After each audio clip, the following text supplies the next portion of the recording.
Pimpinan Pusat PP Muhammadiyah menetapkan 1 Ramadan 1447 Hijriah jatuh pada Rabu 18 Februari 2026. Keputusan tersebut tertuang dalam maklumat resmi PP Muhammadiyah sekaligus juga membuka peluang terjadinya perbedaan awal puasa di Indonesia.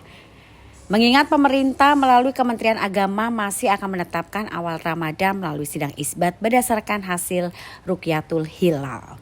Penetapan dilakukan oleh Muhammadiyah bukanlah keputusan yang mendadak.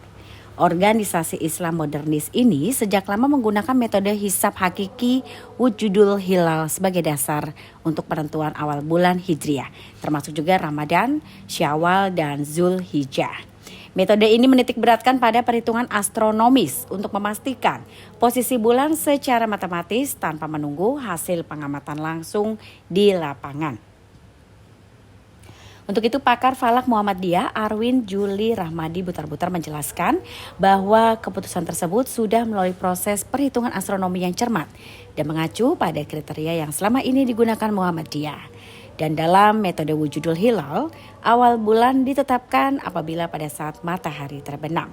Bulan telah berada di atas ufuk, meskipun ketinggiannya sangat tipis dan belum tentu bisa terlihat secara kasat mata. Ini puasa khusus. Mungkin ini terasa berat, tetapi memang kita dilatih untuk naik level. Pelan-pelan, tidak apa-apa, pelan-pelan. Tetapi kita berusaha, berjuang untuk naik level dalam puasa khusus. Kalau ada suara-suara yang tidak baik, tidak usah kita dengarkan. Tidak usah kita nanya ada apa. Jelas itu suara yang tidak baik, itu suara yang suara ghibah atau suara fitnah atau suara kebohongan, ya sudah nggak usah kita dengar. Kalau ada pemandangan-pemandangan yang tidak baik, yang berbau dosa, berbau maksiat, stop, kita nggak usah melihat. Kita palingkan pandangan kita ke tempat yang lain. Kalau kita diajak ngobrol-ngobrol yang kira-kira itu mengantarkan kita pada dosa melalui lisan kita, stop. Kita ngobrol soal yang lain saja. Sehingga dengan begitu kita berusaha naik level ke dalam puasa khusus, shaul khusus. Kalau tangan kita ini diajak berbuat sesuatu yang mengantarkan pada dosa, stop.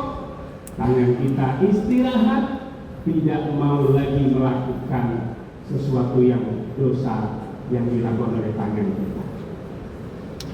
Kalau kita diajak melangkah ke tempat yang mengantarkan kepada kemaksiatan dan dosa, stop.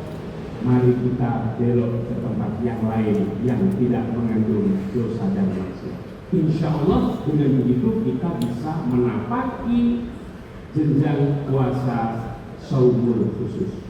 Dan yang ketiga adalah shaul khusus, puasa khususnya khusus, super khusus. Apa itu puasa super khusus? Yaitu menjaga hati agar hati ini terus tersambung kepada Allah. Menjaga hati tidak pernah melupakan sedikit pun, sedetik pun dari Allah. Kalau kita kerjaan kita adalah kerjaan yang baik, yang itu mencerminkan kita selalu ingat kepada Allah.